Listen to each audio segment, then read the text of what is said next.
Tentara Pertahanan Israel atau IDF memperluas operasi militernya di Tulkarem tepi barat pada Minggu 9 Februari 2025. Akibat serangan berskala besar itu, 2 orang meninggal dunia termasuk seorang wanita hamil. Rahaf Al-Ashkar, 21 tahun, wanita hamil yang tewas tersebut merupakan warga Palestina yang berada di tepi barat.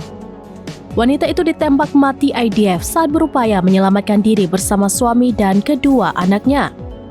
Namun sayangnya ia tidak selamat, sementara suami dan kedua anaknya mengalami luka-luka yang cukup parah. Bahkan petugas medis tidak dapat menyelamatkan nyawa janin yang tengah dikandung Rahaf.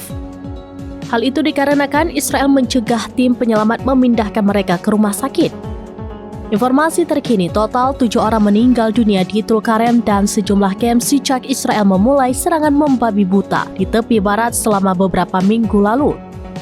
Dilaporkan saat ini serangan Israel di Jenin tepi barat memasuki hari ke-20. Sekitar 25 orang tewas di Jenin sejak pasukan Israel mengepung kawasan tersebut.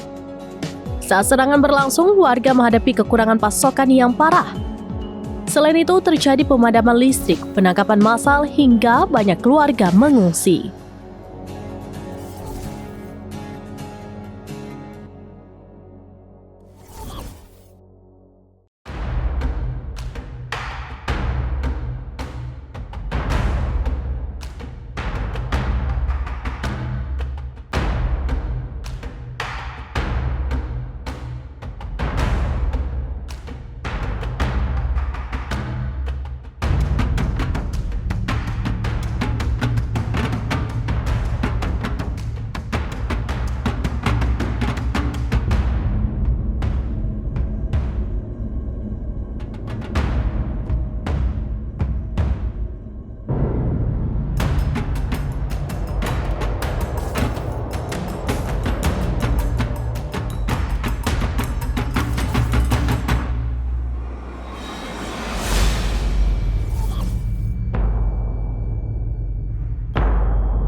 Download Tribun X sekarang, menghadirkan lokal menjadi Indonesia.